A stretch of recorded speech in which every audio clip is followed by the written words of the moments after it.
Hello అండి, welcome back to my channel. మీలో చాలామందికి కొత్తిమీర ఎలా స్టోర్ చేయాలో తెలియదు కదా. అయితే ఇప్పుడు నేను చెప్పబోయే టిప్ మీరు ఫాలో అయినట్లయితే కొత్తిమీర 2 to 3 వీక్స్ వరకు అయితే పాడవకుండా ఫ్రెష్గా ఉంటుంది. సో ఇప్పుడు మార్కెట్ నుంచి మనం కొత్తిమీర తీసుకొచ్చిన వెంటనే వాటికి ఉన్న వేర్లు అయితే సెపరేట్ చేసుకోవాలి. ఈ వేర్లతో కనుక మీరు డైరెక్ట్గా అలా స్టోర్ చేసినట్లయితే కొత్తిమీర 2-3 డేస్లోనే పాడైపోతుంది.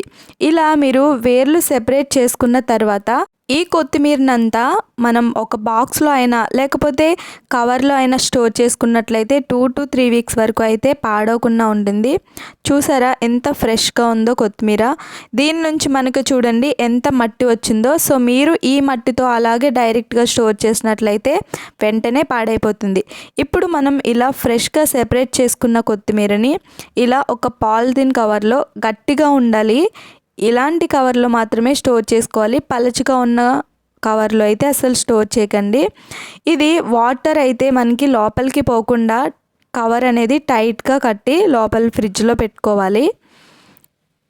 ఇలా చేస్తే కొత్తిమీర ఎక్కువ రోజులు నిల్వ ఉంటుంది. ఈ వీడియో నచ్చితే ఒక లైక్ చేయండి.